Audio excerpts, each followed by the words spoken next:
Assalamualaikum warahmatullahi wabarakatuh. Saya Ika Desyani Putri, peserta Latsar CPNS dari Kabupaten Sumbawa Barat, Angkatan 63, Kelompok 2, dengan jabatan Auditor Ahli Pertama dari Inspektorat Daerah Pemerintah Kabupaten Sumbawa Barat dengan pengampu atau WI Ibu Nur Hikmah SIP MHum. Di sini saya akan menjelaskan tugas individu manajemen ASN pada agenda 3.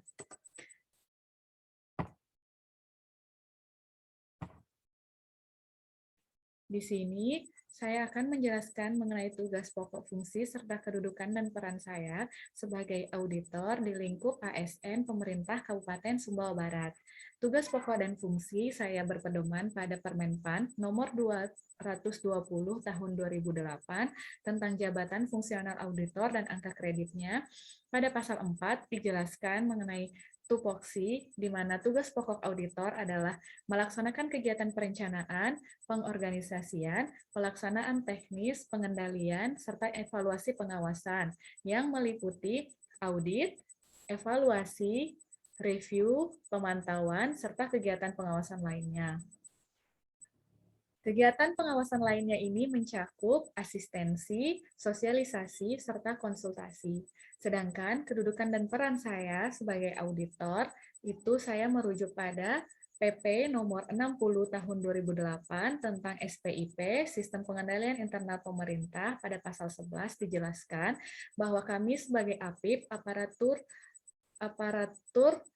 pengawas internal pemerintah itu memiliki kedudukan atau peran memberikan keyakinan yang memadai atas ketaatan, kehematan, efisiensi, dan efektivitas pencapaian tujuan, di mana kami memiliki fungsi assurance atau assurance activities. Lalu yang kedua, kami juga berperan untuk memberikan peringatan dini dan meningkatkan efektivitas manajemen risiko dalam penyelenggaraan tugas dan fungsi instansi pemerintah, atau kami memiliki fungsi anti-corruption activities. Kemudian yang ketiga, memelihara dan meningkatkan kualitas tata kelola penyelenggaraan tugas dan fungsi instansi pemerintah atau fungsi consulting. Selanjutnya, saya akan membahas tentang pengembangan karir saya sebagai seorang ASN selama 5 tahun ke depan. Sesuai dengan Permenpan nomor 220 tahun 2008 tentang jabatan fungsional auditor dan angka kreditnya.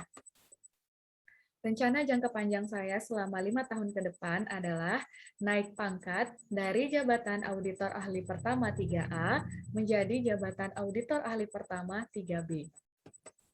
Adapun di sini nanti saya akan menjelaskan timeline atau rencana saya pada setiap tahunnya untuk naik pangkat dari golongan 3A menjadi golongan 3B. Di sini di lampiran Permenpan nomor 220 tahun 2008 dijelaskan bahwa dari golongan 3A jabatan auditor ahli pertama harus mengumpulkan 150 angka kredit untuk bisa naik pada jenjang golongan 3B. Nah, jadi yang harus saya kumpulkan untuk 5 tahun ke depan agar saya bisa menjadi golongan 3B adalah 150 angka kredit.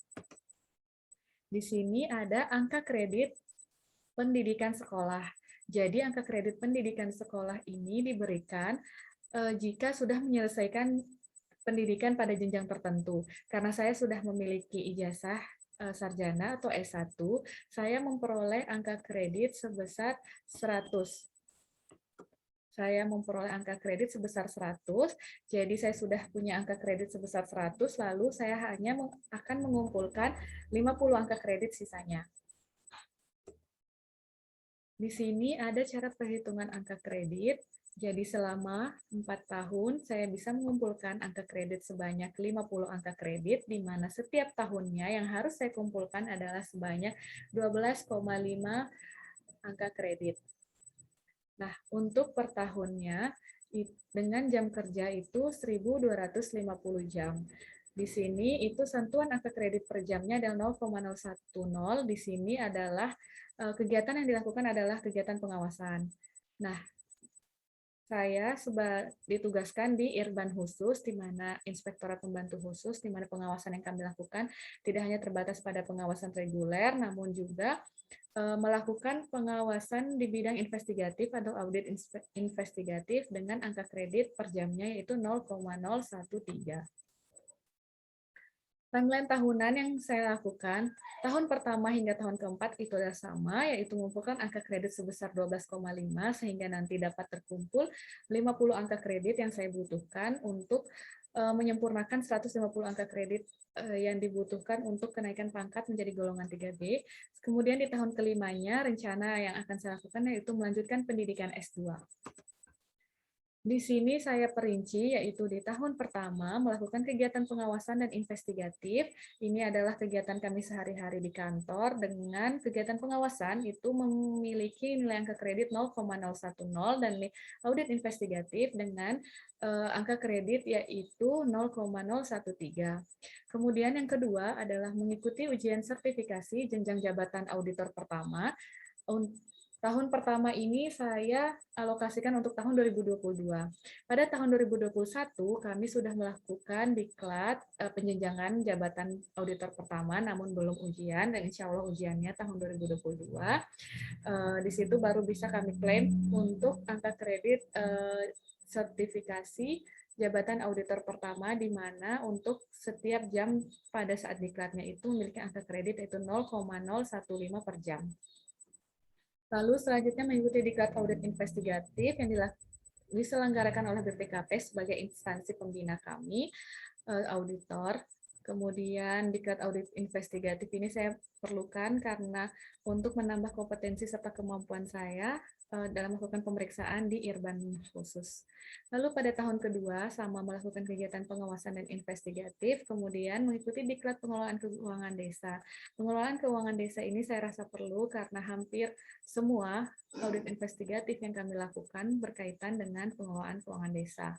Lalu di tahun ketiga melakukan kegiatan pengawasan dan investigatif sama, kemudian mengikuti diklat manajemen risiko organisasi sektor publik yang diselenggarakan juga oleh BPKP. Tahun keempat juga sama, masih melakukan kegiatan pengawasan dan investigatif, lalu mengikuti diklat audit kinerja yang diselenggarakan oleh BPKP.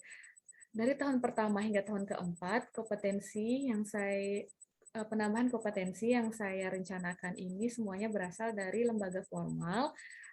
Adapun mungkin untuk yang tambahan atau non formal mungkin dilakukan PKS atau pelatihan di kantor sendiri yang dilakukan untuk kebutuhan tertentu.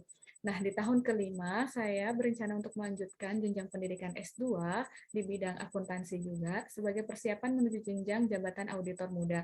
Karena tahun pertama dan tahun keempat yang saya rencanakan itu insya Allah bisa untuk memperoleh angka kredit 150.